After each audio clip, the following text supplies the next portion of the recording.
সুপ্রিয় ভিউয়ার, আসসালামু আলাইকুম। আমি লাড্ডু বলবো না আচার বলবো বুঝতে পারছি না।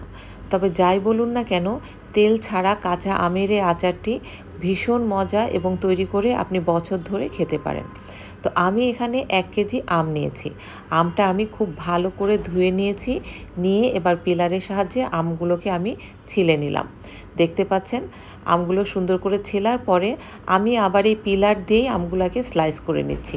আপনারা বটি অথবা চাকু দিয়ে করতে পারেন, তবে পিলার দিয়ে করলে বেশি ভালো হয়, কারণ আমের প্রত্যেকটা স্লাইসই সমানভাবে এটা স্লাইস হয়। এবং দেখতে পাচ্ছেন আটিতে কোনো কিছু নাই। এভাবে আমি পুরো আমটাকেই দেখতে পাচ্ছেন স্লাইস করে নিয়েছি। এটা যাতে চুলায় দিলে সবগুলোই মানে একই টাইমে সবগুলো গলে যাবে। তো এবার আমি একটা প্যানের উপরে 2 চামচ পাঁচফোড়ন দিয়ে দিলাম, দিয়ে এটাকে আমি ভেজে নিচ্ছি। আপনারা চাইলে এটার সাথে কিছুটা শুকনা মরিচ ভেজেও নিতে পারেন। আমার কাছে যেহেতু চিলি ফ্লেক্স আছে, তাই আমি এটার মধ্যে আর শুকনা মরিচ দিলাম না। এখন আমি একটা পাত্রের মধ্যে আমগুলো সব দিয়ে দিলাম। এ পর্যায়ে আমি চিনি দিচ্ছি। আমি এখানে 2 কাপ চিনি ইউজ করেছি। আপনারা আপনাদের প্রয়োজন মতো চিনি দেবেন, কারণ এক এক আমের টক এক এক রকম, চিনির পরিমাণও বিভিন্ন রকম লাগে। এরপরে আমি এর মধ্যে দিয়ে দিলাম কিছুটা হলুদের গুঁড়া, আর দিয়ে দিলাম কাশ্মীরি মরিচের গুঁড়া, এটা কালারের জন্য। দিয়ে দিয়েছি চিলি ফ্লেক্স, এটা আপনার পছন্দ মতো দেবেন বলেছি। আর দিয়েছি লবণ, এটাও পরিমাণ মতো বুঝে দেবেন। আর আমি যে পাঁচফোড়নটা ভেজে রেখেছিলাম, সেই পাঁচফোড়নটা গুঁড়ো করে আমি এখানে 1 টেবিল চামচ দিয়ে দিয়েছি। এবার সমস্ত উপকরণ আমি হাতের সাহায্যে খুব ডলে ডলে মেখে নিচ্ছি। তো দেখতে পাচ্ছেন মাখার সাথে সাথে চিনিগুলো গলে গিয়েছে এবং এই আম থেকে প্রচুর পরিমাণে পানি বের হয়ে গেছে। এভাবে মাখতে মাখতে যখন পানি বের হয়ে যাবে, সেই পর্যায়ে আমি এটাকে চুলার উপর দিয়ে দেব। তো খেয়াল রাখবেন চুলাটা বেশি হাই হিটে দিতে যাবেন না, মিডিয়াম হিটে রেখে এটা আমি ঢাকনা দিয়ে ঢেকে দিয়েছিলাম। দেখতে পাচ্ছেন এটা যখন একটা বলক আসছে, সেই পর্যায়ে আমি এটাকে আবার উল্টে পাল্টে নেড়ে দেব, যাতে আমার এই আমগুলো সব দিক থেকে সুন্দর মতো সিদ্ধ হয়ে যায়। এখানে আমি কাশ্মীরি লঙ্কার গুঁড়োটা ইউজ করেছি, কারণ এটা খুব ভালো একটা কালার দেয়। এটা ঝাল হয় না। আমি ঝালের জন্য যে চিলি ফ্লেক্স ইউজ করেছি, কিন্তু আপনারা সুন্দর একটা কালার আনতে চাইলে অবশ্যই কাশ্মীরি লঙ্কার গুঁড়োটা ইউজ করবেন। তো আমি আবার ঢেকে দিয়ে এটাকে নেড়ে চেড়ে রান্না করছি।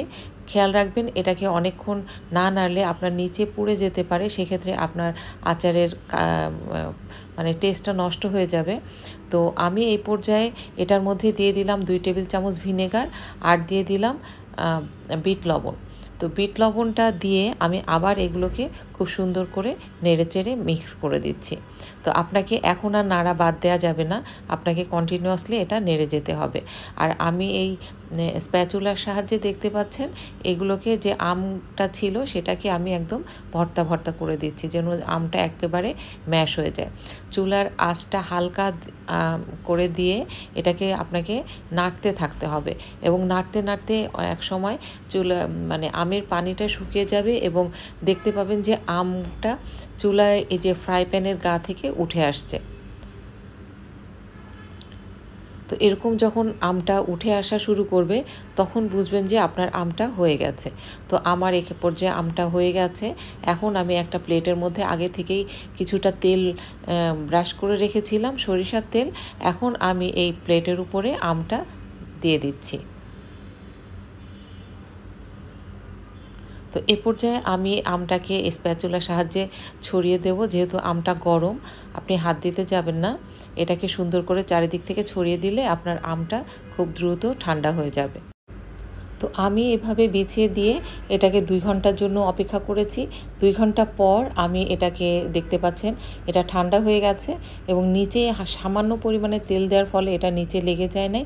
এখন আমি হাতের সাথে কিছুটা সরিষার তেল এটা মেখে নিলাম, যাতে আমার হাতের সাথে আমার আচারটা না আটকে যায়। এখন আমি সামান্য সামান্য করে নিয়ে এটা গোল গোল বল তৈরি করব। তো দেখতে পাচ্ছেন এটা দেখতে কতটা ইয়াম্মি লাগছে। এটা দেখতে যেমন মজার, খেতেও ভীষণ মজার। এটা অনেকটা ম্যাঙ্গো বারের মতো লাগে, এবং আপনি আপনার পছন্দ মতো এটার মধ্যে চিনি এবং মরিচের গুঁড়া ইউজ করতে পারেন, আপনি যেভাবে পছন্দ করেন।